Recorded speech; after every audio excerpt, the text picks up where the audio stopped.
We got rumors of the 2018 iPhone X's pricing, and it seems that cheaper is going to be part of it. More sketchy leaks show us the specs and pricing of the OnePlus 6, and we've got more devices running Oreo from last year. Finally.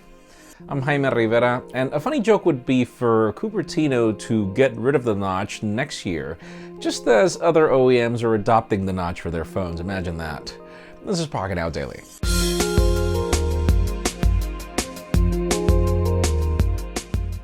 The official news today have to do with deals. If you're in the market for the LG V30, which is one of the devices we recommend for those of you that want to start creating videos, it's not the best camera in the world, but it is really versatile. Right now, the V30 Plus, think not the S, think Q, whatever, the Plus, V30 Plus is currently available for just $600 on eBay, and this is a trusted seller. You can learn more in the description.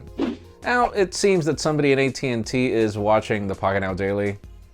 Yeah, I know we're not that big, but hey, for those of you that were complaining that you haven't received a version of Oreo on your Samsung Galaxy S8 as of yesterday's news, it is now available for the AT&T Galaxy S8 and the LG V30 as well. You can learn more about all the updates and everything in the description as well. And speaking of notches, it's rather interesting that we get more and more analysts talking about the technology behind Face ID, and just the fact that, for example, companies like Samsung are reportedly working really hard on bringing this technology soon. But as it turns out, more people confirm that Apple is at least 2 years ahead of any competitor in being able to replicate the technology. So much so that we're already hearing possibilities of it, going to other devices like iPads and who knows, even MacBooks. Whatever the case may be, yes, Samsung is a company that's working hard on this. We wonder if they'll pull it off at some point. Now let's move the spotlight over to the OnePlus 6. Yesterday we talked about design. Today we're going to talk about specifications. Bear in mind these are sketchy rumors, but they're kind of obvious to a certain degree if you think about it, as the rumors are that the OnePlus 6 will bring a Snapdragon 845 processor from Qualcomm, 6 GB of RAM in addition to 128 gigs of storage to start.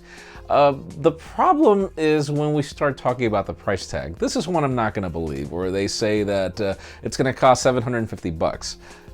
That's not going to happen. That's not what OnePlus stands for, at least in my opinion. I hope the company doesn't prove me wrong, but we'll keep you posted. And finally, the most interesting news today have to do with Apple and the iPhone X 2018. Probably just one of the 3 variants, as we've got some sources claiming that the company has worked hard on getting those display panels to become less expensive, up to the point where we hear that the 5.8-inch variant, at least the cost of manufacturing that display has dropped by 10%, making it a lot less expensive for Apple to be able to offer the phone. And apparently, that's going to be one of the big changes that Apple plans to bring to that next iPhone. At least the 5.8-inch model is apparently going to be significantly less expensive than the other ones.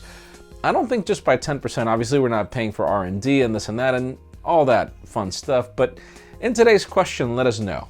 And please, Android fans, don't ruin this one. Or ruin it. But hey, listen.